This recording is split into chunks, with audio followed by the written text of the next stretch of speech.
All right, welcome back, Mike. Uh, it's been a week. Been a A week. lot has happened. What was it, last weekend? Not the Saturday that just happened, but the weekend before that. Me and Amid went to the backyard brawl that we talked about. Yeah. So the WVU versus Pitt football game, and I gotta say, as a renowned sports hater, I actually had a good time at that thing. That was a That very good was game. The tailgate was very fun. Oh, that tailgate was a lot of fun. The weather was nice. A lot of fun was had. I drank far too much. Well, okay, I weather. I will say, I think we were on the same side for we the were actual game. we were I was I got roasting. cooked alive. I was getting I don't want to cooked hear about the alive in weather those being upper good. decks. The I'm sun so was glad. beaming I on me. I almost never put on sunscreen, but I I did for didn't. this today, and I'm so I glad I did because didn't. I I was was just so red. I could yeah. feel I mean, myself roasting. It was bad. yeah. As a white person, you definitely need it. Oh my I god. was okay. Like I just kind So of singed for a little bit, but I was fine. so late in the game, like fourth quarter, we were down by a touchdown, and I went downstairs to go use the bathroom and was sitting in the concourse watching it on one of the screens with a bunch of other people. And at this point, I cut myself off like an hour before because I realized I couldn't see straight. Oh I man. look at I look at these people and say, if we go into overtime, I'm going back upstairs, and they all agreed with me. And We we went did. into overtime. We went into Yeah. overtime, so I'm like, I gotta get back in the stands. I gotta get back up there. I was gonna leave. I was ready to go. I Yeah. thought it I was over, mean, but it wasn't. And we won in overtime. I was I sitting next to a couple of my friends who are like college football diehards, and like specifically WVU diehards, and they said this was one of, if not the best It game was the of best WVU game football they've of ever football seen. I've ever seen. As someone who went to every single game last year, that was the single best game I've ever watched. It And had it's funny. everything. It's funny saying that to me as someone who's maybe only seen like two or three of these. I Like I show up and it's suddenly like the best example of what it could be.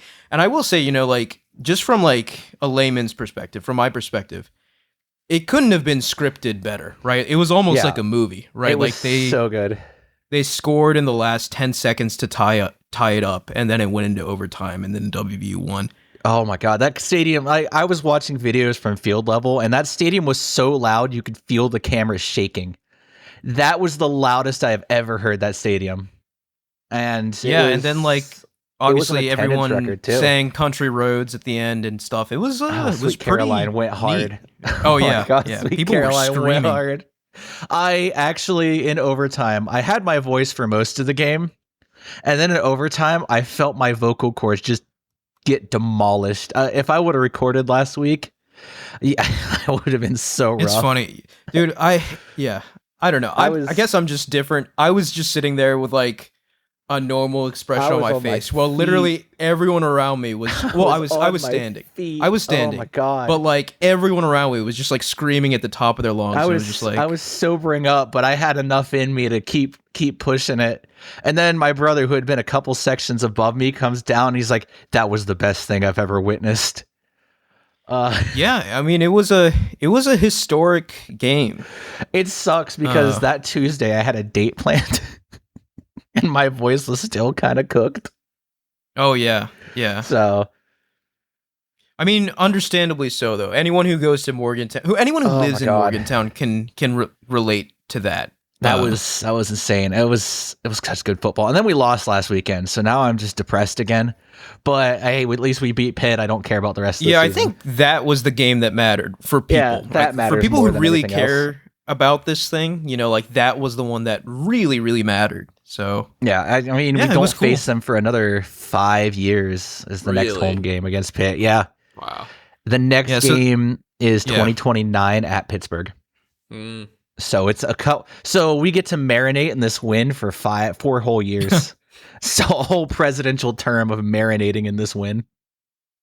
I love it. Oh my gosh, that's I what a way love to it. put that. No rad. That yeah. is- oh, it makes me so happy. Yeah, it was cool, and tailgate was really fun too. Mike tailgate joined was a up with blast. us, and we ended up turning into a caravan of sorts. We We just migrated to roamed. several tailgates, many talked to cool several tailgates. people. I learned that me and Ahmed both know a lot of the same people through different Yeah, it's a memes. small world. Like, You know? it's a Small very town. small world. Yeah, I was run gonna into say like, someone- if you think about it, I bet there's like probably 2 degrees of separation max between everyone in Morgantown. it was crazy. Like, Ahmed's yeah. like, "Oh, you know this guy? He was in band." I'm like, "Yeah, I know Yeah. this guy." No, man, Yeah. Or we he's learned like- that a very strange way. Ammon, remember, I was out with that girl I was seeing, and she was like out waiting for her friends, and then you pulled up, and it was like you and Tom and like that. because crowd. Tom was her friend and I was Yeah. Tom's friend, and then our group sort of like merged. Yeah. and I was just like, what? It is kind of surreal. What? Like I feel like this kind of thing doesn't happen in like real cities, but like it has to. There we has grew to up be. in Charleston. We went to college in Morgantown, which is like a small city, so we Like- get these kind of situations. I don't think it's we that roll into a uncommon in tailgate. Pittsburgh. We roll into a tailgate. I'm like, I know you. You're one of the bartenders at the bar I usually go to. We've had a lot of talk. We've Yeah. talked a lot. And then Yeah. it's like, oh, I know you. I saw you at a local coffee shop a couple weeks ago and we were both in band. Like, what is going on here? How do I know Yeah. all these people? Why are they still in Morgantown? Yeah, I don't know. I think it's a cool feeling. I know some people might be like weirded out by that, but it's. I think it's Like, comforting to always just I- kind of have a I circle. hadn't seen Josh in years. Like, I Yeah, forgot Josh he is like one of my existed. best friends at this point, so And I was see him all the surprised that you time. knew him because I was. Yeah. We were in, I think, freshman year, the same rank in band, so that's how we knew each other. Small world, small town. This is a small world. It's crazy that we all know these people. Yeah. But it was a lot of fun. Yeah, like I don't know if I'll go to another football game this season because that one was special. But like I don't I'll think I have definitely any probably more in pop my into Plan. Maybe one or homecoming. two tailgates. But Homecoming, I'm definitely going to, but that's because I get cheap tickets and do a lot of stuff around the alumni band at that point. yeah. Connor, I think you have something to add, right? I was going to talk about parking day, but we've done this for 8 minutes. I think we're good. All right. Parking day. Is that about cars? No, it is about cars. I'll do my parking day thing. I was on a separate group while you guys were down in Morgantown having fun. This weekend, I was with a group, and parking day is like a holiday kind of. It's not a huge thing.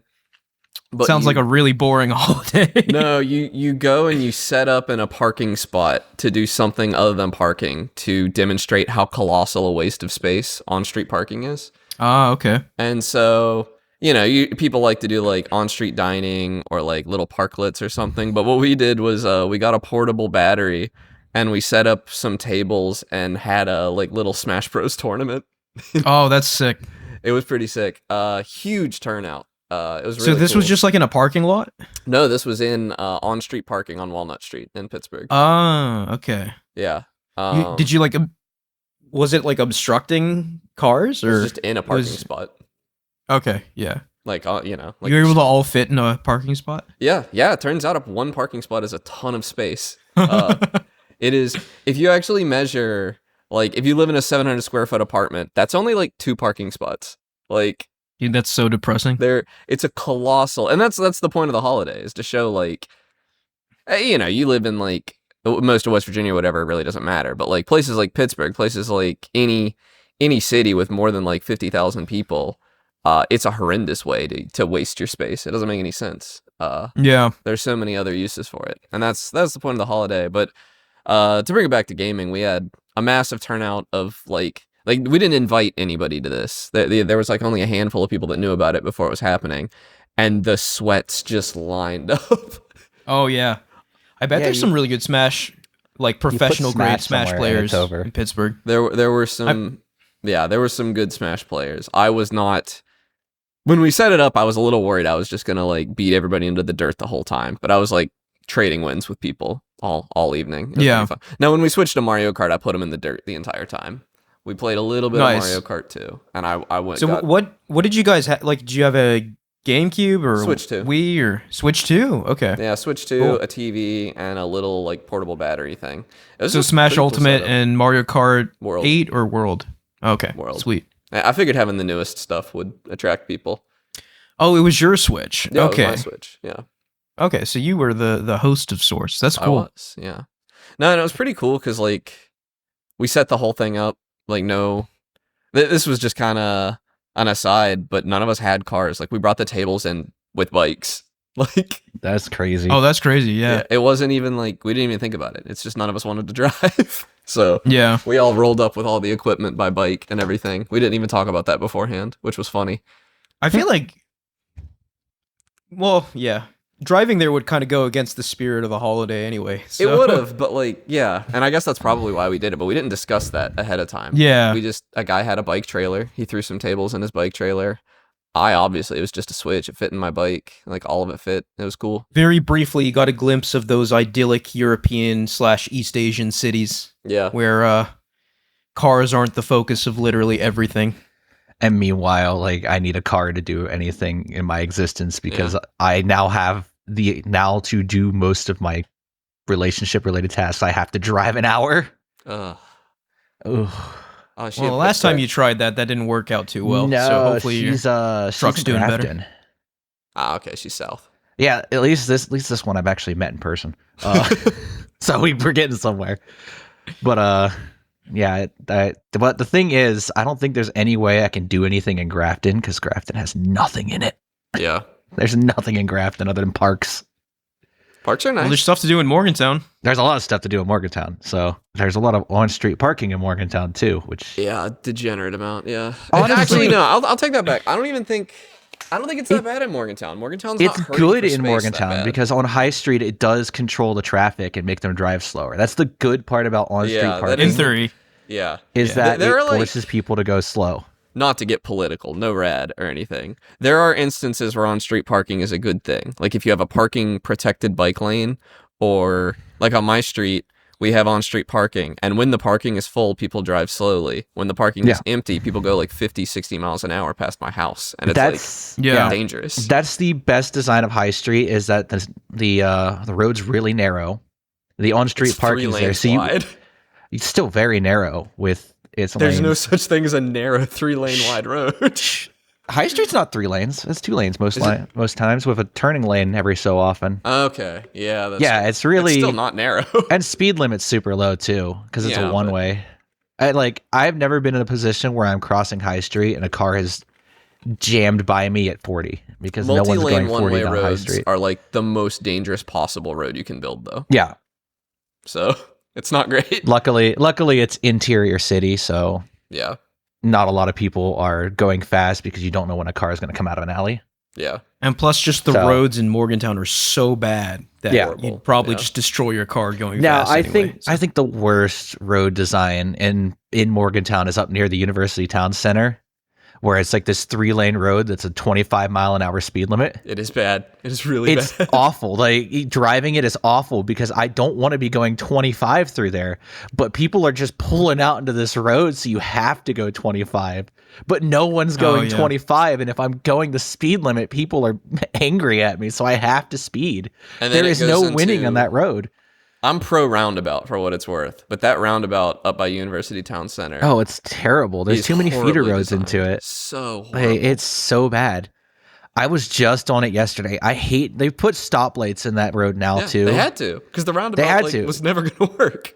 They put stoplights like near the Walmart, and it's Oh, really? why? That's yeah. sick. There's one right there, right next to where the Walmart and like hospital. It's like or $500,000 in community investment so that people can get to Walmart. It's so stupid. It's so stupid. Like that whole area is so unwalkable that Yeah. it's miserable. I It has a hate bike that lane place. though. It has a bike lane It that goes does, from the it universe, does.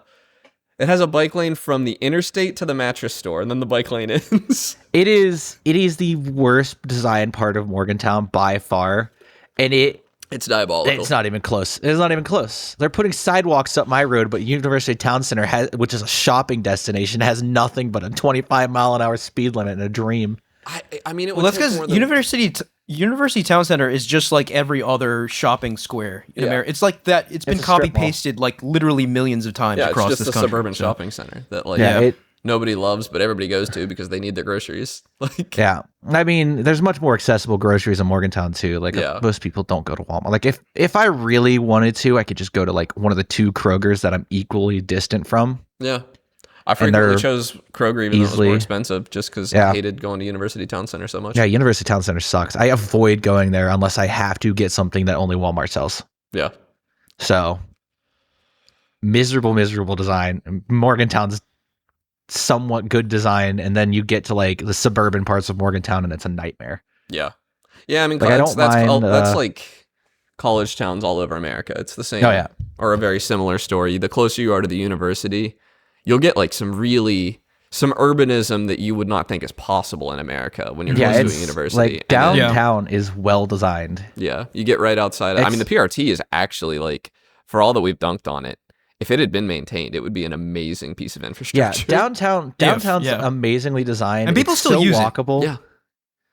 And downtown's even more walkable now that they put in the POTA, Yeah. which covers all of High Street, a good chunk of downtown, and then all the way to the waterfront, Yeah. where you can just buy a beer and walk. That is Ah. such like a great decision for We need that Morgantown here in so general, bad. because then you could just grab a beer at one of the many craft beer bars downtown, and then walk into shops and buy Yep. little trinkets and stuff. Outdoor beautiful. drinking laws are so stupid. Yeah, I honestly hate outdoor drinking laws. I think they're bad. I Yeah. think Move to Vegas. New York actually has one that's good too. As long as they can't see the bottle, you're fine. That's They can I mean, brown that's- bag it. It could still just like, it's a dumb law to have at all. It's a dumb law. It, like, there's nothing wrong. Like, if people are going to be drinking outside, they're not going to be drinking too much. They're just going to be drinking casually. I don't know. It's like you roll up to a tailgate at like the backyard brawl. No one's drinking outside, or people are drinking outside, but they're not like I was gonna They're say, not like, what are sitting there. you? What? they're not sitting there pouring shots of. Wait, never mind. They are pouring shots. yeah, I'm of sorry, Mike, Fireball but you're for not us. going to get there on this one. I know for a fact. I was telling my friend, she was complaining about how expensive parking was in Pittsburgh, and I said, "Oh, just park farther away and take the T." And she said, "No, I can't do that because my boyfriend's friend always gets blackout drunk and throws up in the parking lot, so he can't get on public transit."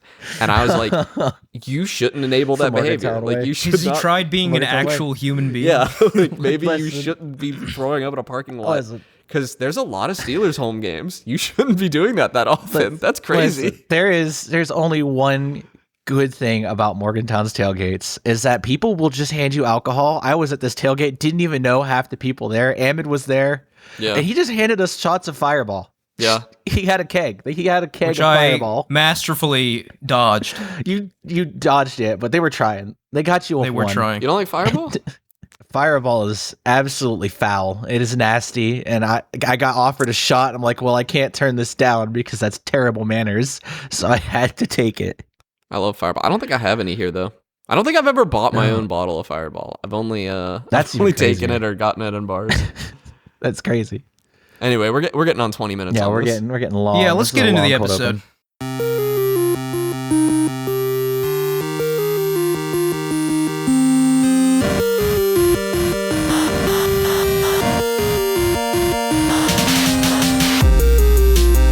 Hey, and welcome back to Game Talk. I'm your host, Evan Meon. Today I'm joined by Connor Hey guys. and Mike. Welcome back. Hello, I'm back. Finally, had And to. we be out are last week. no longer talking about Silk Song. Silk Song September has come to an end. It has, yes. What are we talking God. about? We're going to talk about performance in games. I think it's particularly topical this year because there have been a few releases where it's hard to even determine the quality of the game because the performance of it has sucked all the air out of the room so much. Oh my God. I'm thinking of It's- Monster Hunter Wilds and Wilds. Borderlands 4. And the real inspiration for this that I saw somebody point out in a meme that we were closer to 4K 60 gaming during the time of the PS4 Pro than we are now. And what they were So- pointing out was that in performance mode on the PlayStation 5, Silent Hill F runs at between 720 and 360p internally. So that is abhorrent. I will give you that. But is awful. the issue, the part of that where I have an issue with is I don't think native resolution matters too much. Like, obviously, if it's rendering at 360p and upscaling, that still sucks. I mean, But, even like- the best upscaler on the market, which is DLSS 4, It's still. you can and still it is tell that artifacting. it's Yeah, you can still 720p being upscaled. Right.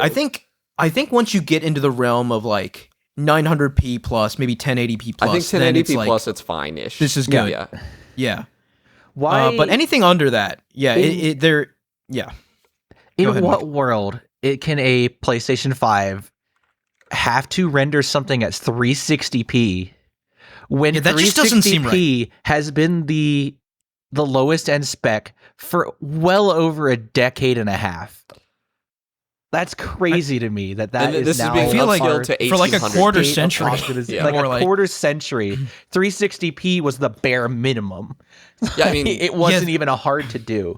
That just screams like you don't care to That's- optimize that's because terrible there's just, optimization. you can't tell me, you cannot tell me that like yes, I'm the first one to say native resolutions don't matter, but you cannot tell me that you cannot get Silent Hill F running above 360p native on a PlayStation. Okay, There's okay, just- let's take that's a just step back. impossible. I think it's usually 720p. It's only in the most intense scenarios that it's dipping down as low as 360. It's a dynamic 720 is internal. still Okay, crazy.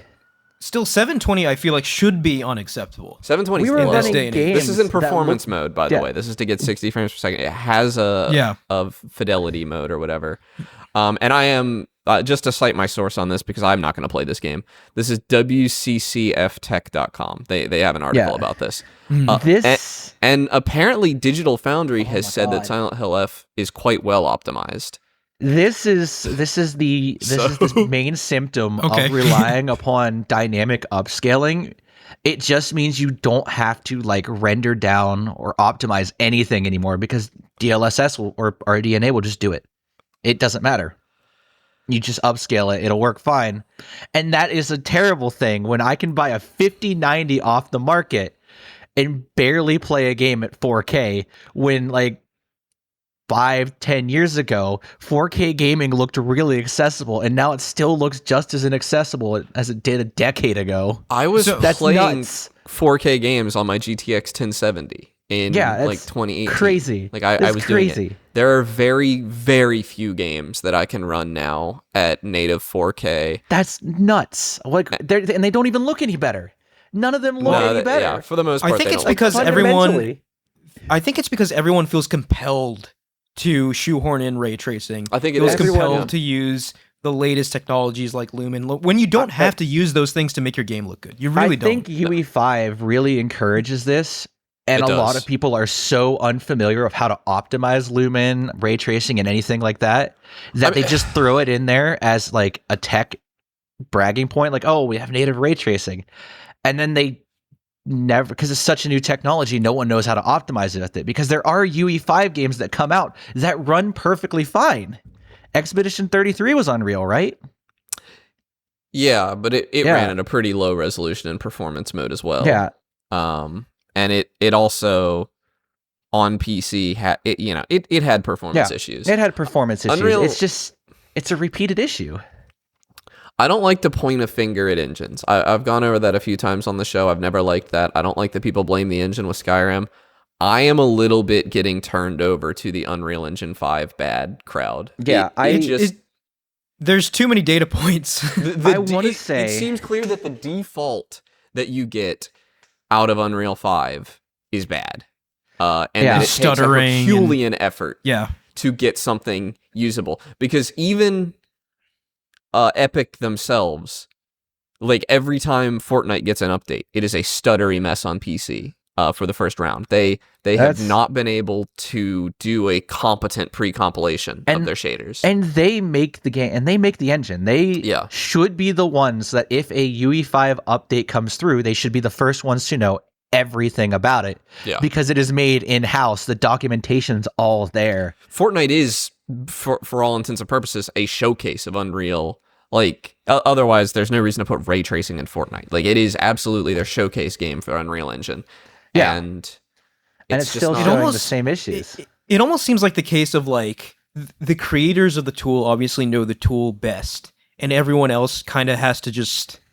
I mean, it would take them significantly more effort to achieve the same results, and you're Yeah. seeing the same thing with PSSR on PlayStation 5 Pro, and great example, Silent Hill F, perfect example for this as well, where the game has a ton of shimmering on PlayStation 5 Pro that is not present on base consoles because of PSSR.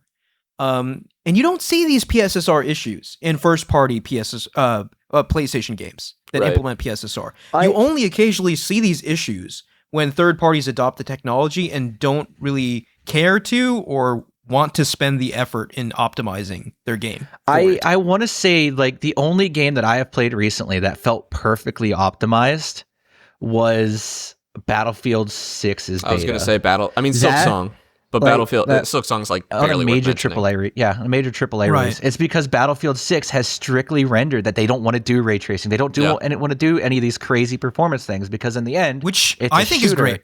It's Like, don't- admirable that they are trying to make it run as best as possible for as many people as possible. Yeah. Because Yeah. gaming should be accessible and affordable, and right now it is getting more and more impossible to afford to play a AAA game on most platforms. Like to play the best version of Borderlands 4 we're on? 4. Yeah, Borderlands 4. You have to buy it on either the high-end Xbox or the high-end PlayStation. Those are all up there in the gaming PC price range now. It is getting so expensive to play video games Yeah, it's like a that it is going to $650. chase people out. Yeah. Xbox's Series X is now $650 after the second Yeah. price range. That's crazy. Let's just recent an months. aside. No reason to buy that over a PS5 No reason. Pro. You'd have to be delusional to buy that. Dude, over I a have PS5 I Pro. literally have an appreciating asset. I feel like I could sell my Xbox Series X for more than what I bought it for. You just got involved in some stonks, honestly. Like the line keeps going up. That thing is now gonna secondhand market for more than you paid for it 4 years ago. That's so That's funny. crazy. I've never seen a game console acquire value over the lifespan of the console. I We aren't even in the unfortunately fact- have. Well, we're not even in the point where it's in the secondary market only. Right, There are yeah. still Series X's rolling off the assembly line. Yeah. And you can sell your Series X that you bought at launch for more than you bought it for. Yeah, It like would a make more significant, sense if like a significant percentage. it was a more than retro you bought it console. for. Like if it was 20 years old, this is a 4 to 5 year old console. Dude, the people who were worried about being like, because Xbox has those loans you can do too now. Oh my god, we can Those people are Klarna making it? out like bandits because they're This is dodging they're stupid. dodging inflation, they're dodging depreciation. It makes me think, right? As someone who primarily plays on console, what ungodly price will the next generation consoles be set at? Remember if we're when we getting were this kind mad? of inflation for current Remember gen? when we were mad that the PlayStation 3 retailed for what, $599? Yeah. Yeah, And now that is now the norm. Xbox Series X is $650 on the best versions. Like that's we were angry back in 2008 when something launched at $599. Now it's like, oh please don't go over $1,000. $600 in 2008. You know, I was gonna say we've had some pretty Inflation and crazy everything, inflation. but- Yeah. I still think it's cheaper than what the Series X is going for, honestly. I don't think so. I think we've Oh, had like 30% inflation since 2006. yeah, I feel like $600 in 2008. I mean, we'd That's have probably to 1,000 now. pull up a calculator. Yeah, Yeah. like it'd be like a grand. But like, dude, we are rapidly approaching the territory of $1,000 consoles. Yeah. and I feel like it's. I almost feel like it's inevitable. We're already at $1,000 phones. Okay. People are being conditioned to drop like four was, figures okay. on technology. The PlayStation 3 was the equivalent of $934 today. Yeah. If they That's- try to sell a $900, $1,000 PS6 that runs Well, Silent look at Hill the, at 720p, I'm gonna crash out. Look at the ROG Ally, right? The Yeah. ROG Ally That's is different. is We're set paying at more money for around less that price performance, point. and I'm sick of it. I mean I agree that the ROG Ally's price is like absurd, but that's not a mass market product. That's But it's so- such a small little I product. agree with you, but the messaging on that product is so weird because it felt like they were trying to angle it as a mass market Yeah, product. it did. And you know how I know this is because when that thing was announced, I got texts from people Yeah. who really don't play video games. Did you see they're making a handheld Xbox? And I was just like, you might want to temper your expectations. And they're Yeah, like, why? it'd be That that sounds awesome. And here we are now, right? Like normal people are not going to drop, $800-900 in a ROG Ally. There's just no no one's way. gonna do that. The Switch 2 is cheaper. Like you can get all the handheld games you'd want in indie games and Nintendo games you for wanna talk cheaper than that. resolution, though? Yeah, who cares? It's a handheld, honestly. Yeah, that's a little fair. I don't care if I don't get why our push is for like 1440 or 4K screens on like a smartphone. Yeah, I can't tell the difference between 1080p and 4K on my phone. I do cannot. agree. I think 1080p is like a sweet spot for handhelds. Yeah, it's So it's just it's going more back to battery the usage. resolution discussion, I do think we live in a world where eventually this upscaling technology will get good enough to where we could get a decent image from a base 360p resolution. I mean, there. Like, but we're not I there kinda yet. We're not even disagree. close to being there yet. I don't know what happened between then and now though that has gotten to where we need artificial intelligence based upscaling other than Nvidia's got to make money somehow. No, I mean a significant amount of it is putting on my conspiratorial hat. Although I don't think it's literally conspiracy because you can see their logo at the front of the games. Nvidia funds the development Yeah. of a lot They of games. want- They throw a lot of money at companies to include their specific feature set, DLSS included. So all of the games coming out for a while had DLSS, and still all ray of them tracing included support. DLSS, and the developers were forced to use it anyway. So they were like, oh well, Yeah. this is 98% of the GPU market is like buying NVIDIA cards. Why would we not like optimize our game around DLSS performance mode, which is 1080p, and then miss that It's- because we're not good at it's insane. optimizing. And It it ends is up being so ultra performance insane. to get 60 Yeah. FPS. And I just feel like as an industry, especially in the AAA space, we've kind of lost the mark because, like you said, bringing it back to the PS4 Pro example, PS4 Pro games looked they looked fantastic. good. Yeah. Yeah. They looked And that fantastic, was and they a were very using simple checkerboarding. they were using checkerboard rendering, no AI to speak of for upscaling, And things looked great. I distinctly And we had remember 4K like images. I remember having a conversation with you on this show about like I was rooting for PC because I was getting real 4K out of my 1070, and you were rooting for the PS4 Pro because checkerboarding rendering looked just as good. And Yeah. we've regressed. We've I think regressed. We have, the performance is better. It feels that way. arguably, but Like, I think okay. the actual fidelity is worse of a. I think we need to be genuine a little bit so people don't come after us. When you take the best examples, games that implement this technology really well, yes, obviously it's better. But like we're seeing that a lot of games, way more than should be acceptable, do not do it well. And as a result, we get blurry, artifact-ridden messes even FSR for image quality. when implemented really well, looked pretty good, and it was Yeah. a vastly inferior technology to what we're seeing. PSSR, even worse than FSR3. Did I say FSR4. RDNA earlier? I don't think so. Yeah, I think I said RDNA along with DLSS. It is FSR. Is it? It's FSR, AMD's? yeah. Yeah, but I What is understood what you meant. RDNA Yeah. is the architecture. Yeah. RDNA is the architecture. My brain just got confused. I All needed to correct that AMD before still. they come at me. Yeah. They're Yeah. still going to come at me in the comments, but I mean, Oh yeah, the 4% of people that buy AMD cards are furious right now. they're so mad that I don't remember Look at me, AMD's I'm terms. fuming. Oh no. But Uh, it's actually, I think it's less than that because Intel has a chunk now too. But Listen. it is, and I'll say, like, a step back. I was fooling around this week, or yesterday, the day before, something this weekend, and there's a version of FSR4 out now from a leak that runs on RDNA 3 cards, and I booted it up, and I was able to run Cyberpunk 2077, which I think is probably the best use case for it. It's the upscaling game. That's certainly the show pony for that technology. And I could put it on full path tracing, run it at ultra performance, which is 720p internally, and upscale that to 4K and get an image that like is fine. It was almost certainly like worse than what I would get from turning ray tracing off and running it at native 4K, which I could do. But Yeah, it's just it's an interesting discussion because it almost feels cyclical. Because for the longest time, we ourselves have said, and a lot of people have said, who cares about resolution, right? Frames are all that matter. And now that we've kind of really gone in that direction, and we have the games. there was always a lot an of them implicit have frame line. Like, right. Yeah. Exactly right. Like it's like no, not that much. I didn't Like yeah, come frames on. don't matter that sub much, 720p. I meant like I'm fine playing 1080p and getting 60 But frames now per second. I almost feel like the discussion is starting to shift back to where like there has to be a baseline level of acceptable image quality, and that we are just not reaching for a lot of games. Yeah. But even Yeah. worse And than that, like, I'm going to dunk on Monster Hunter here as much as it pains me, but the wound is not fresh anymore. There's no setting you can put Monster Hunter Wilds to on PC that gets like good performance, and I don't think so on console really either. It's a blurry mess on console. It's a blurry mess, and it very blurry. stutters like mad. Even after shaders have compiled, it stutters on PC.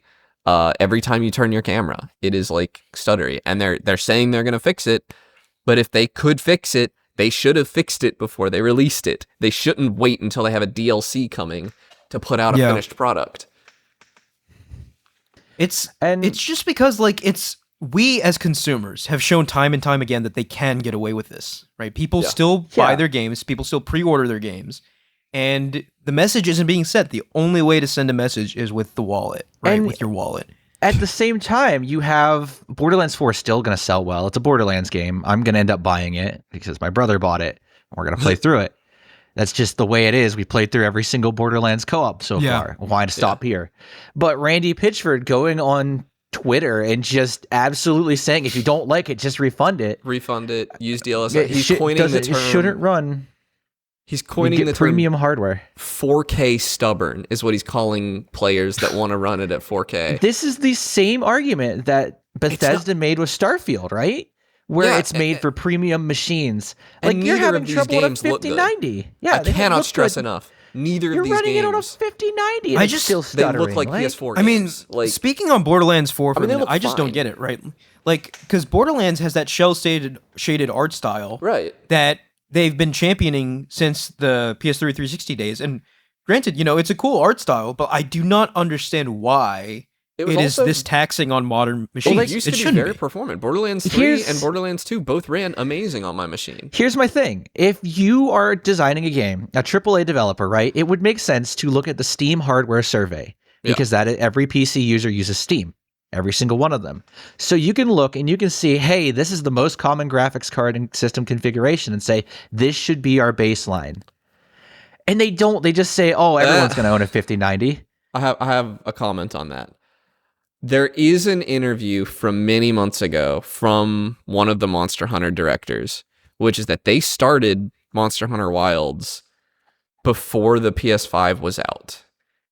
And in this interview, he is suggesting that they expected the next generation of consoles and PC hardware, they expected all of it to be much more powerful than it is when they started designing these games.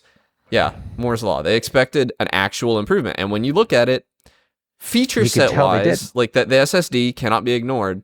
The PS5 is not that much better than the PS4. Yeah. It's just not. And in terms of like rasterization, I have to agree with you. And right? in modern obviously graphics PS4 cards, couldn't do ray tracing, but like I feel like ray tracing generation of cards has not been the performance jump that it used to be. When you CPUs jump from the 9 series to the 10 series, that was a big jump in performance. And even if you look at consoles, right, like and maybe I'm giving a little flack to this Monster Hunter guy, but you can see the trend very clearly, right? The jumps between generations have been getting smaller and smaller. So why would you expect that trend to change? For the next generation. You look at the 40 series and the 50 series, and at the high end, you're getting maybe a 5% performance increase. Yeah. Really, even going as far back as the 30 series, we're only like 10 or 20% faster. Yeah, it's that's all ray tracing performance. If you're looking at raster performance, cards really have not gotten that much better since the 30 series. We are reaching the peak of silicon design without making them bigger. Yeah. The only way we can possibly make things faster is to make bigger and bigger CPUs and graphics cards, expensive. and that's all we can do. And then they're going to use more power, dump more heat, require more sophisticated cooling. We are reaching the physical limitations of games that we can actually make right now. And I think we should temper without optimizing them. Yeah. I think we need to temper our expectations for just a little bit in terms of hardware performances, because unless we discover some magical rock that allows us to like miniaturize and ignore the laws of physics, we're right there. We're at the end of I mean, I would say I 100% expect the PlayStation 6 to be a PS5 Pro running the next iteration of FSR and better ray tracing. Yeah. Like I wouldn't expect any other improvement. Maybe a faster processor, but processors it's going to have a faster processor. It has to have a better GPU, or Yeah, Sony's going to that's- get burned at the stake. See, but to Well, your they can point, say how that much it better does, is it going to but be? Yeah. Right? Is it Like, just going to Yeah. be better at ray tracing, or is it going to actually be better at? I mean, raster? I think it's clear. Like, you can look at the direction things are going. Like, obviously, ray tracing technologies are going to be a huge focus for next generation. Yeah. Ray tracing, path tracing, that's going to be a huge area of focus, whether we like it or not. Right? Like, at the expense of resolution, probably. Yeah. I think our only alternative now is to hope that we can devise better cooling solutions and dump more voltage into these things and hope that they run faster, because that's all we have left. I don't think a PlayStation. Well, 6. I think the ideal solution would be people stop buying badly optimized Yeah. games. Yeah, I wish we could just agree And- on that. and but the devs need to stop. unfortunate reality. Here's the unfortunate reality: is that most people do not notice these things. Most Yeah. people do not care. No. Right? They don't. This is a very enthusiast niche thing we're discussing. And yes, more people are beginning to notice it. Channels like Digital Foundry do a very good job of democratizing all this tech talk kind of stuff. Yeah, But by and large, the majority of people are not going to notice, are not going to care, and therefore nothing's going to change. it is going to get to the Unfortunately. point Where people are going to notice it, though. As performances get worse and worse, people are going to notice that the game just runs like dirt. I mean, I gotta say, take a step back, Amid, because if you look at Monster Hunter Wilds, its reviews and its like tail, people did not keep playing it. The way Yes, that they but did. it's already sold like 15 million copies. Yeah, right? I mean, yeah, but it's it's sold selling. well. I think it's selling worse than World.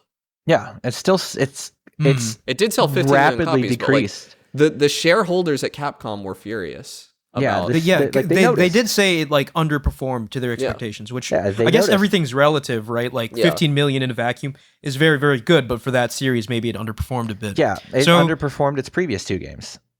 I mean, Or maybe that's not really good to Rise, see. but- But like, yeah, I don't know. There's- Like, it's one drop in the bucket. We need Yeah. we need this to happen very frequently with a lot more games. I mean, I need think more it's going to be an issue for studios. Borderlands. Yeah. We need more studios We'll like see, DICE who are willing to make a sacrifice in fidelity Yeah. for playable frame rates. And that sacrifice and fidelity, like I want to It's be a clear. matter. good-looking game. You're just talking about not having ray tracing. Yeah. Which, spoiler alert, games looked great without ray It's so tracing good. for Like, many there's years. No so visual problems I find with Battlefield 6, and it was the smoothest running game I have ever played in the past, like, I want to say 4 or 5 years. In Also, its beta, that's Take a crazy. step back. Ray tracing is not like a dirty word. Yeah. Indiana Jones had no fallback to not run ray tracing, made by Machine Games. And that game and ran great. they if you can optimized it. do it right. Yeah, Like they ran it. obviously, if you can do it without cost to Yeah. resolution or frame rate, do it. Like it is You have to optimize.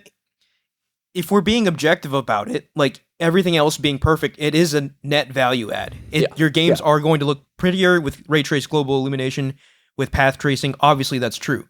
But too often it just comes at the expense of something else that really, like, is detrimental to the playing and experience. Doom runs We're great too. Doom the also Dark Ages. we're I also forget at the about that one. point where optimization doesn't have a profit motive. Why optimize when we could just ship this feature out?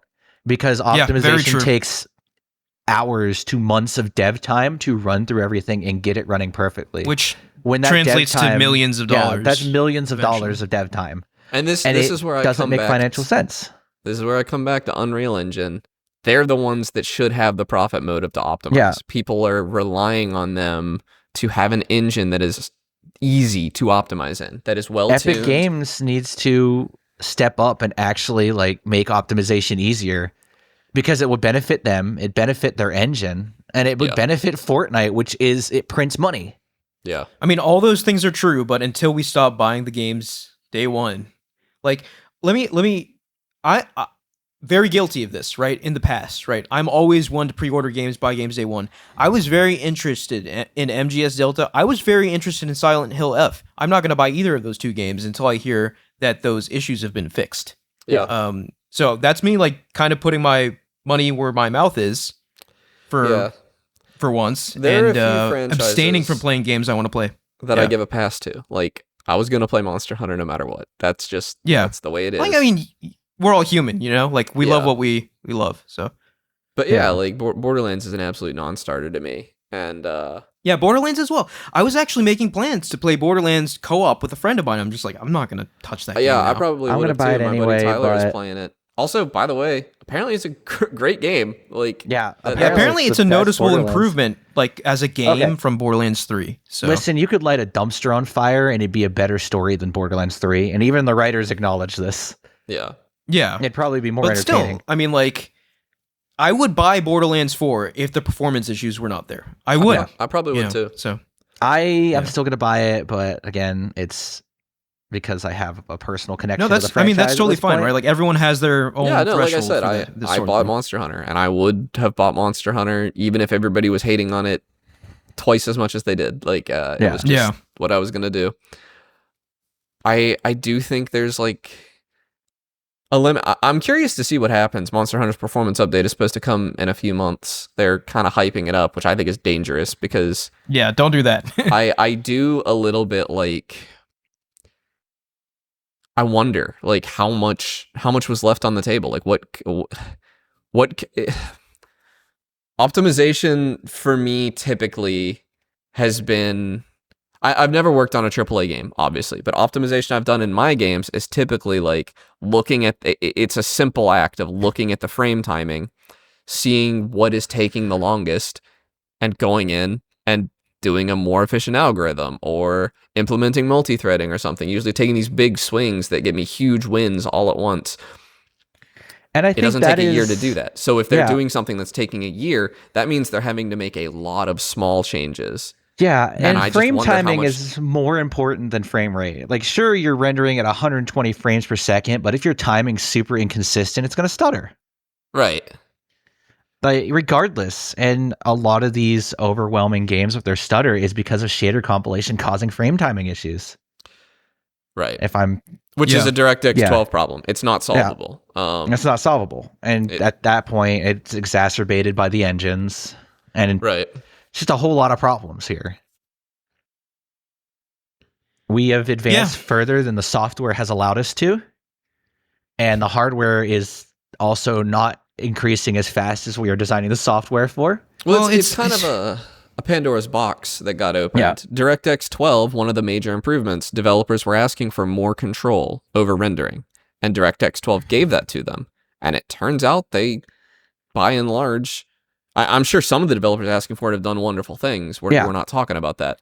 But the average developer, when handed DirectX 12, doesn't know what to do with it. And that we're getting these worse optimized games as a result.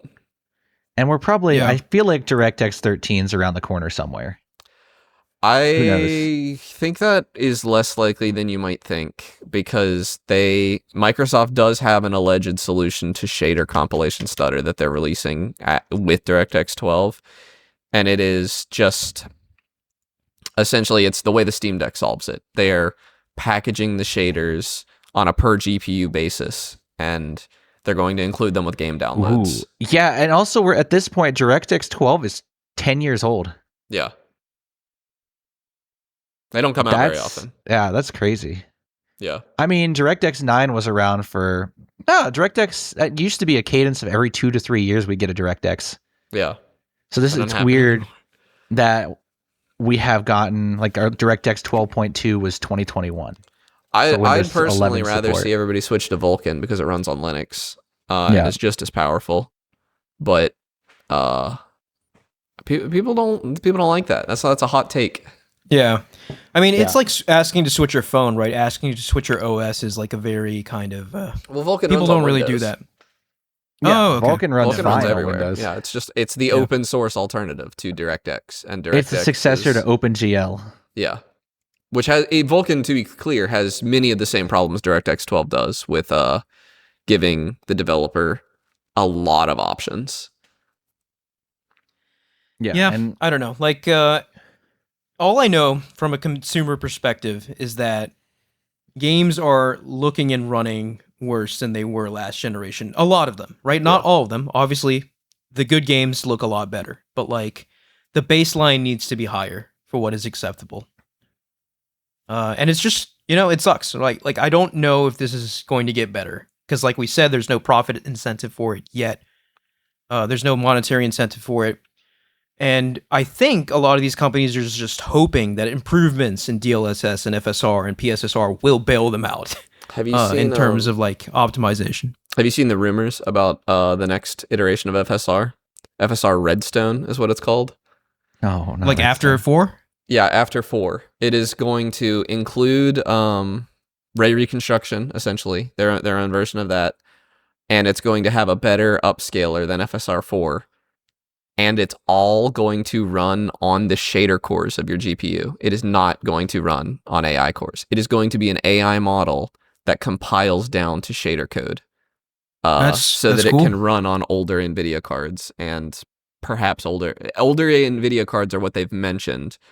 Theoretically, it also includes older AMD cards that don't have the FP16, FP8. What is it? Whatever the AI cores that FSR4 runs on. Yeah, FPGA, I think. Oh yeah, PG8. I think that's right.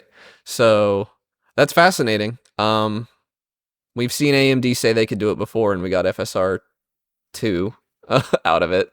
Well, to be fair to AMD, FSR4 does seem like a very good solution. FSR4 is excellent, and they're saying they can beat it without using the AI core. So I'm very curious to see what happens. Because the other thing I thought may happen is we would everybody's PC pretty much right now has an empty PCIe slot on it. I was wondering if at some point somebody would make a product that is just the AI cores, and you can buy the best rendering GPU and then separately buy the best AI. Are we just talking about SLI but different? Yeah, we are. Have you seen that's crazy. That's a thing right now? Lossless scaling will let you use a second GPU to upscale and frame gen. Yeah, and that might be the future here. Yeah, I'm curious. I think that's going to depend largely on FSR Redstone. And FSR Redstone has a lot on its shoulders because this is going to be the technology we see in the next gen consoles. And you can also probably fit more rendering cores on something that doesn't have to share space with AI cores. Yeah. So I mean, it is entirely possible that we're just kind of existing in this weird blip of time where the technology still isn't up to par enough to shore up like optimization issues, and maybe we'll get there one day.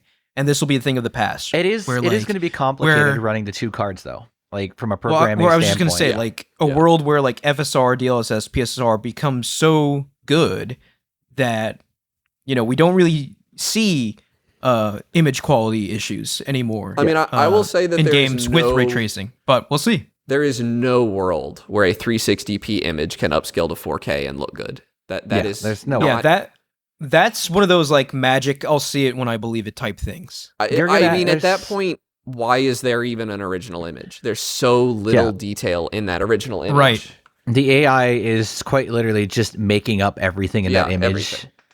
Like, it has to be HD at least. It's just little pixels. You just have these massive pixels, so you just have to infer information from to upscale it into something at the resolution at 4K or 1080p. Now there are people doing this. There are people who are talking about FSR4 on the Steam Deck, which means they are upscaling from a very low resolution to 800p, and they're saying that they get reasonably good results. I don't know how far they're taking that because performance is a quarter resolution, right? So a quarter of 800p, that's ridiculous. That's like 240p or something. Yeah. I don't know how you could possibly, or I guess it'd be 400. It'd be 480 ish, because a quarter is like half of the vertical pixels. Anyway, I just have a very hard time believing. Yeah, I mean, hopefully these future technologies bail us out, but if not, which is the more likely reality, please just optimize your games. That's where I kind of want to leave it. Like, I mean, Battlefield's really showing everybody up. Yeah. That is going to be the only notable AAA game that comes out this year, to my knowledge, that doesn't have like... Oh, I guess Ghost of Yotei is probably going to run. I was going to say, Ghost of Yotei isn't going to use ray tracing either, and that game looks fantastic. Yeah, I bet that's going to run great. But you don't need ray tracing to look like a shiny AAA game, people. Yeah. Just saying. Yeah, I mean, we got really good at faking lighting for a long time. I get the appeal of ray tracing. Also, I want to point out that the appeal of ray tracing is not always to make your game prettier.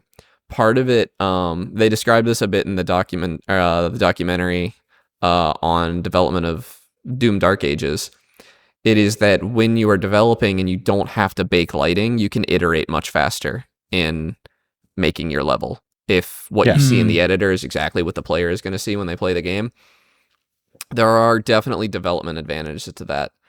And I see the appeal of that in a world where it takes 8 years to make a video game.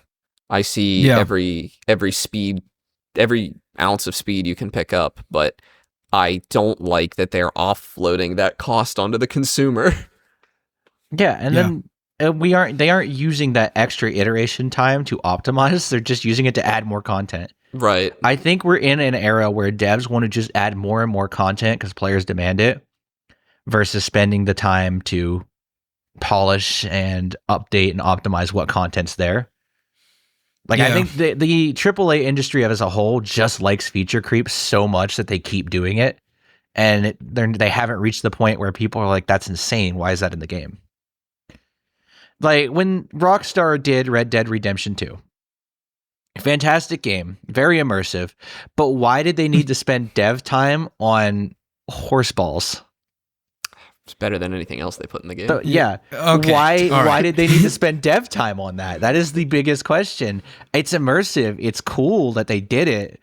So, but why? Yeah, this is getting very close to another discussion where, like, you know where I stand on this kind of stuff. Like, I like it when devs like Rockstar and Naughty Dog do that kind of stuff because no one else is doing it. Yeah. But I don't want everyone else to, you know, like waste their time doing that kind of thing. It's at that point it's feature creep, you know? I kind of feel the same way about celebrities in games. I think it's fine for Kojima to do it. I think everybody else look stupid. Like putting I to this day I think that putting Keanu Reeves in Cyberpunk was like a stupid decision. Yeah, I played the game and I like super it, but weird. Like, what a waste of money in a game that is so good already. Why did you waste money putting money Keanu on Keanu Reeves? Like, what a stupid decision. Nobody bought the game because Keanu Reeves was in it. Like, that's... I'm sure some people did, but like most people, like definitely not. Crazy thing to do. Why do this? Because then people are gonna show like, oh, this is what happens when you kill somebody in Cyberpunk versus Red Dead Redemption, and create like an apples to oranges comparison video. That's the frustrating thing, where like, it's like no one's looking at this. This is just a lot of the audience just doesn't have like the game development literacy to know like one thing doesn't necessarily equal another. It's just apples to oranges at this point. Like, have I ever spent the time to sit there and watch a body disappear in a game? No, I kill the person and move on. You know, for what it's worth, the bodies actually decompose in Monster Hunter Wilds. You can watch. Yeah. I've never watched that either. I've never watched that. I leave the quest and I go kill another one, you know? I watched a video about it. Yeah, it's a good touch for the people that want to be like, now I want to watch it burn. But like, I don't care. You could. I think Monster Hunter is a good example of a game where it made sense to do because they're trying to do an ecosystem. Yeah. Cyberpunk didn't need to do that. Yeah, Cyberpunk didn't need to do that. It could focus on other elements of the game and making those better. Like, it didn't need to matter that the water didn't like explode just right when a grenade gets thrown in it. Like, who cares? Also, God, if you want to talk about optimization, Cyberpunk at launch was diabolical. Terrible. Diabolical. Yeah, it's crazy how that game has done a complete, 180 from being revamp. Like the worst example to possibly the best example of like... It still uses on AMD cards without mods. You have to mod is it really? Game to get it to run well on I AMD. think the worst part about it, and what really handicapped them, was they tried to launch it on last-gen consoles as well instead of focusing all their effort on next-gen and PC. And if they would have just cut the last-gen ports, I think it would have been a better game at launch, because there was no way you were going to get Cyberpunk 2077 to run good on a PS4.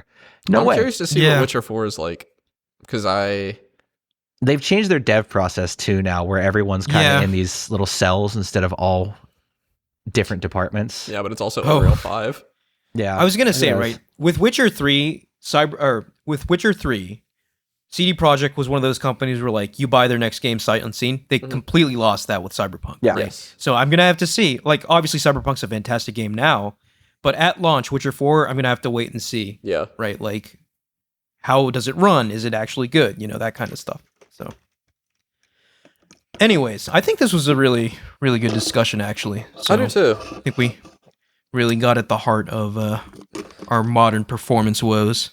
Mm-hmm. And now... But what are we playing? I'm gonna tell you all about my game jam.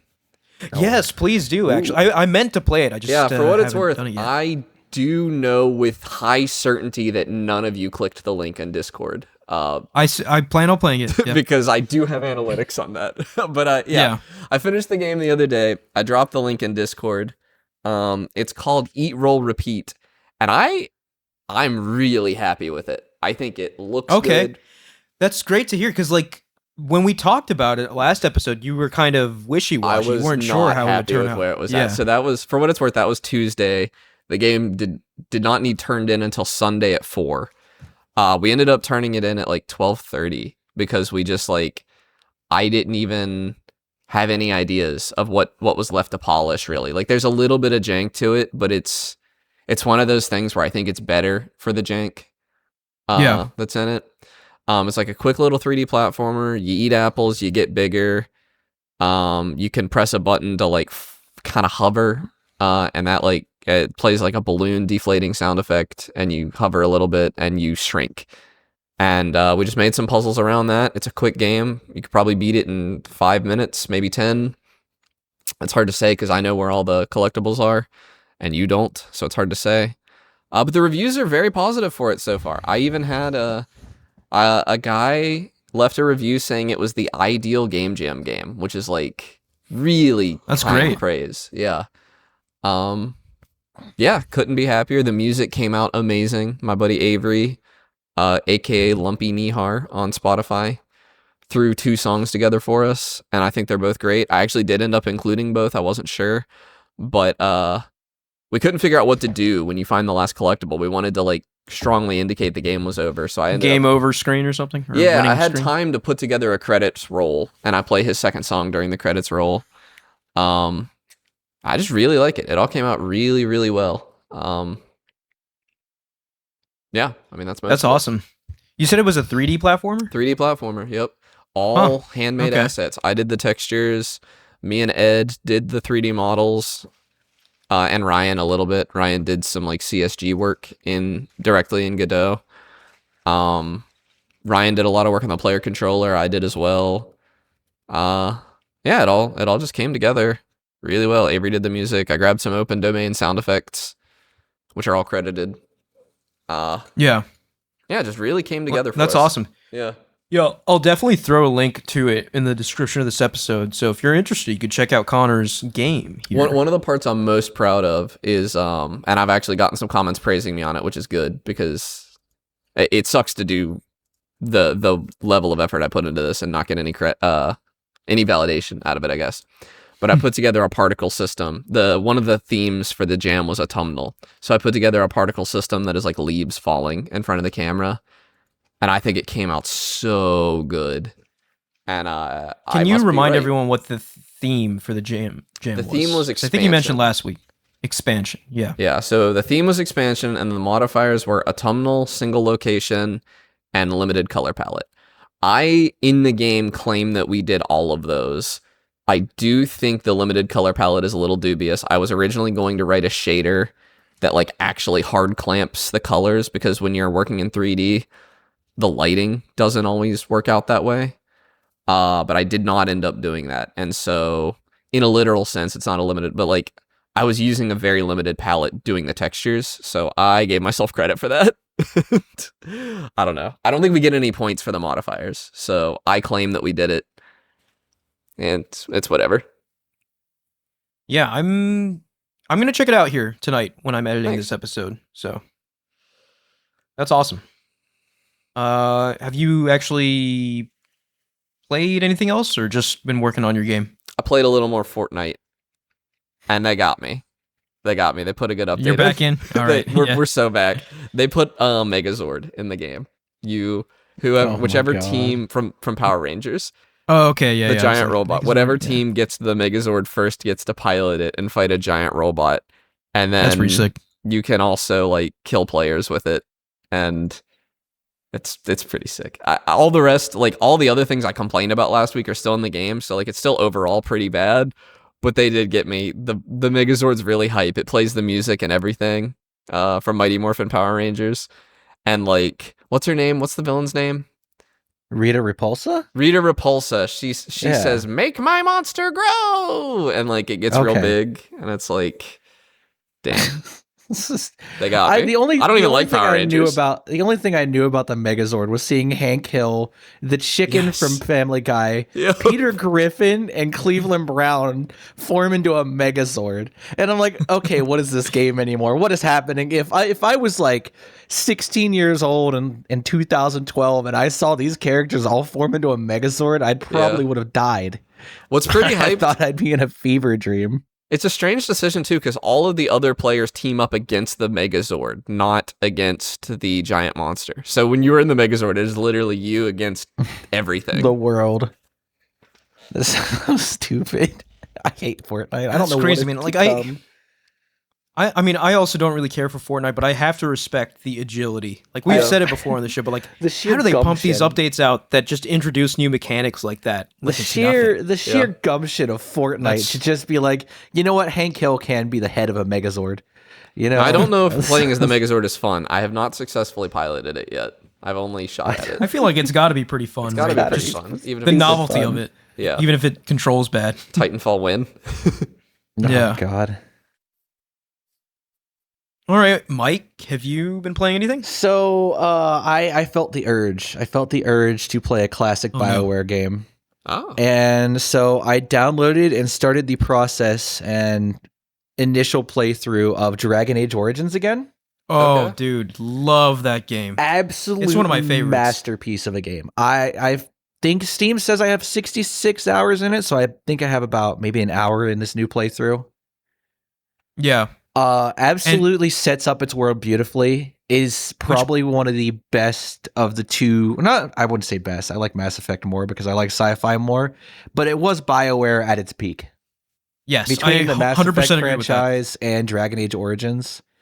The only thing that I noticed is they obviously when they wrote the game, they didn't expect sequels. They thought it would just be a one and done. But then it sold like Mass Effect, and like we got to do more. We got to do more games. Dude, it sold way better than... Like, Dragon Age blew up for them somehow. Yeah. And, like, they totally didn't expect that.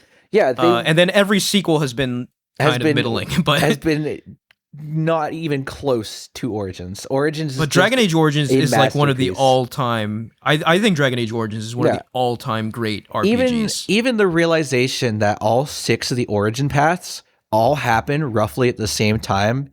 And the only reason you got out was that Duncan was there to recruit you into the Grey Wardens and wasn't at the other places. That's man, I remember... Dude, I remember playing... I restarted that game 6 times so I could play through each of the origins. And the Human Noble origin is it was so much good. Fun. Like, the human origin is actually one of the better origins, and usually humans are like the generic everyman class. But you... basically just get betrayed by a man that you later get to see in the late game and kill him. You get your revenge.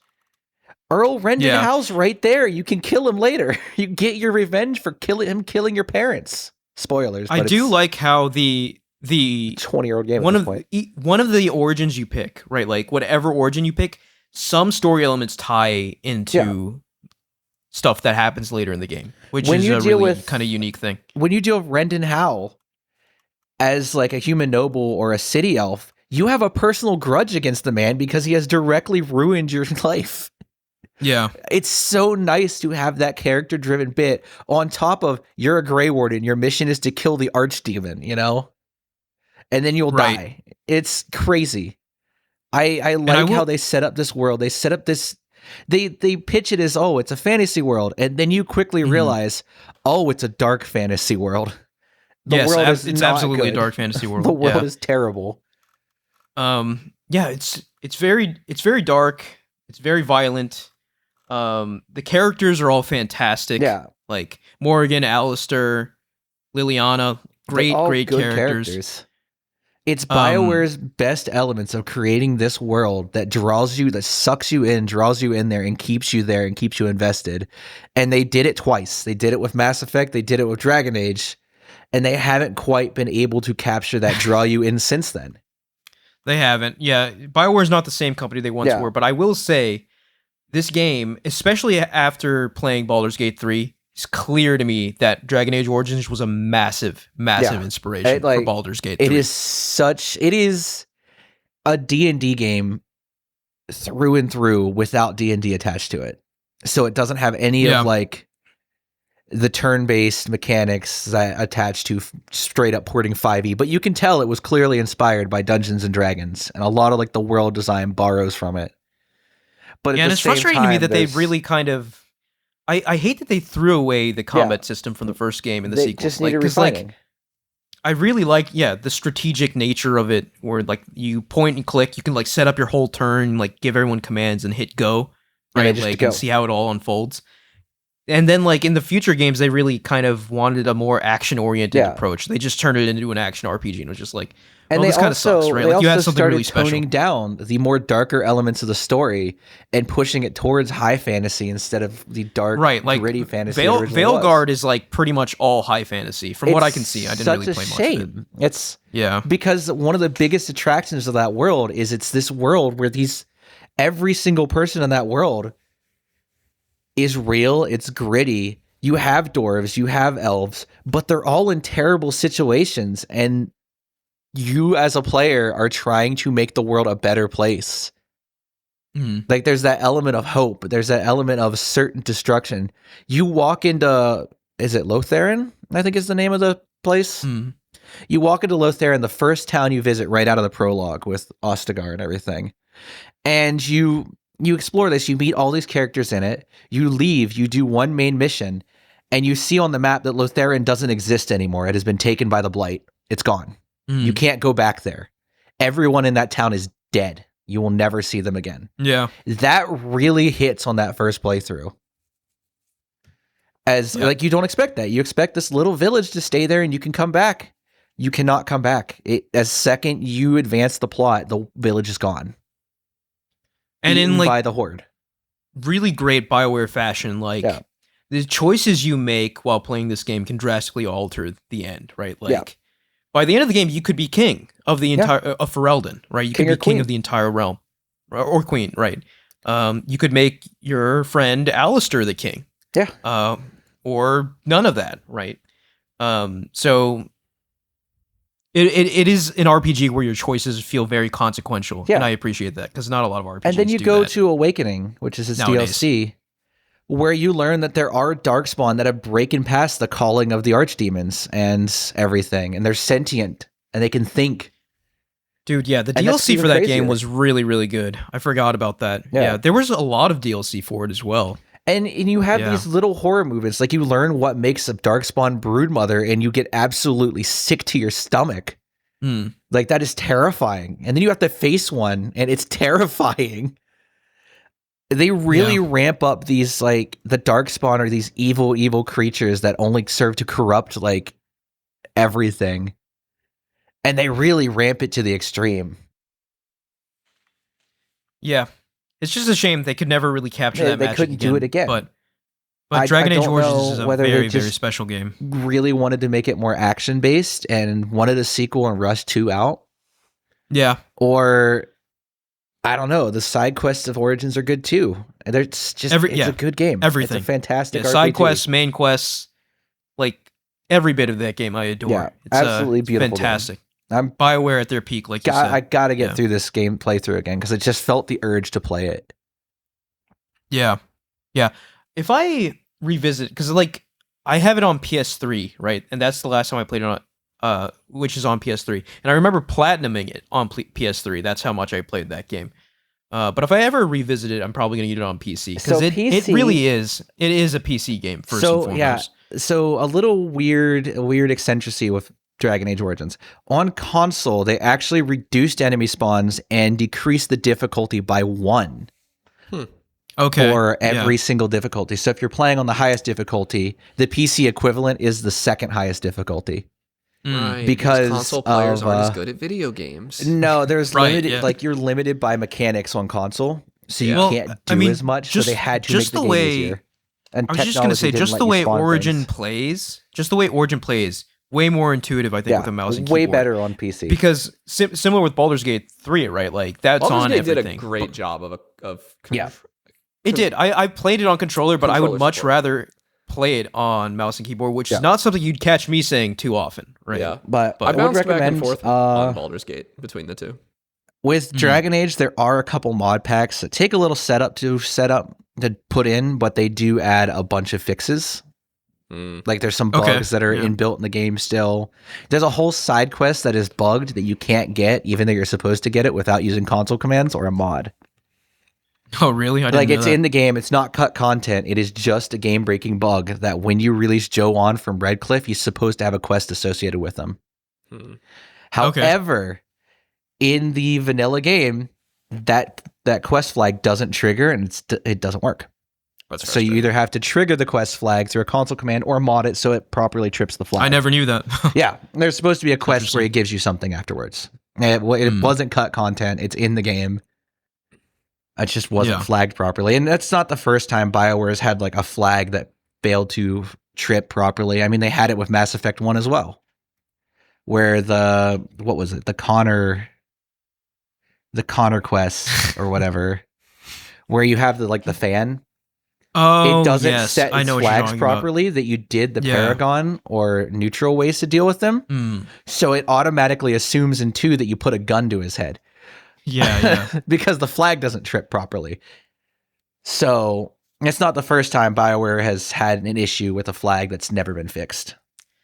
God, man, talking about this game has got me all nostalgic. I sure do miss BioWare. Yeah, I miss They them. were They were R.I.P. They were they were one of a cooking. kind.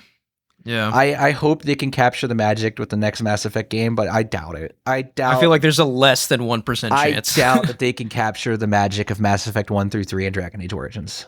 Because they were cooking. They were at their peak in that era.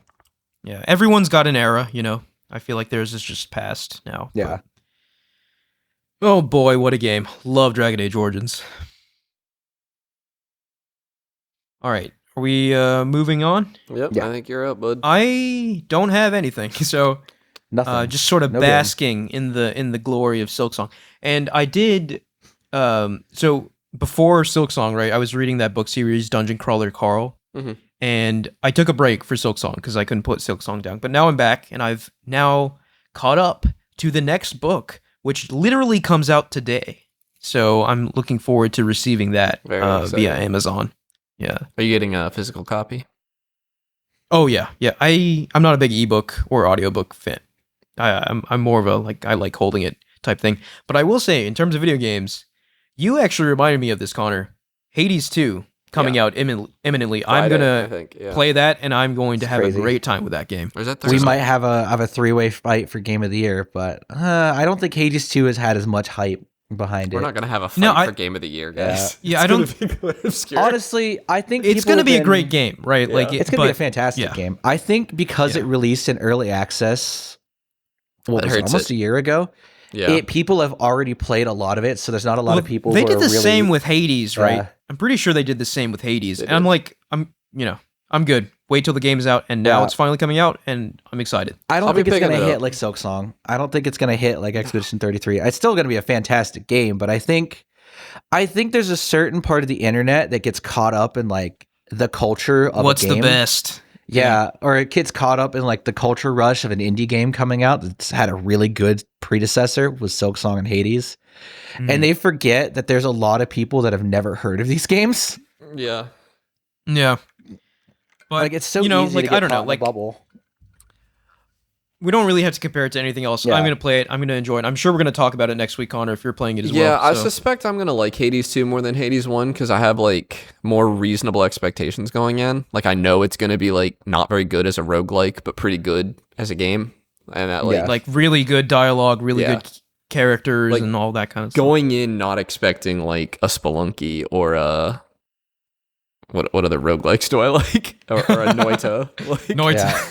like not well, it's time to expecting, wrap like, up the show. Not clearly. expecting a hard game or like a real roguelike experience. I think I'll enjoy it more. Yeah, I mean it's definitely a roguelite. Yeah, the like lightest TE, possible end of it. Yeah. Yeah. But that's totally fine. I had a great time with Hades, so looking forward to that. Are you gonna pick it up, Mike? I didn't play the original Hades. I don't think I will. It's up my alley of games I should play. It's just sat in my backlog Well, of games if that I need to if play. it's worth anything, like I don't really think you need to play the original to play 2 No, Yeah. because I it's can't starring a new protagonist, Yeah, new it's just set of gods it's and in the everything. list. So It's in the list of games I need to play, but that list is ever increasing.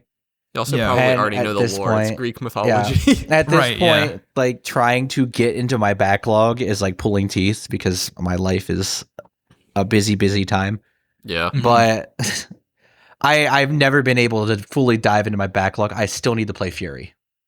I've been wanting to play Fury. I've had it installed. I've owned it for 6 years now, Oh no. and I have not gotten around to playing it. I yeah, that's bought the it story on of my sale, life, bro.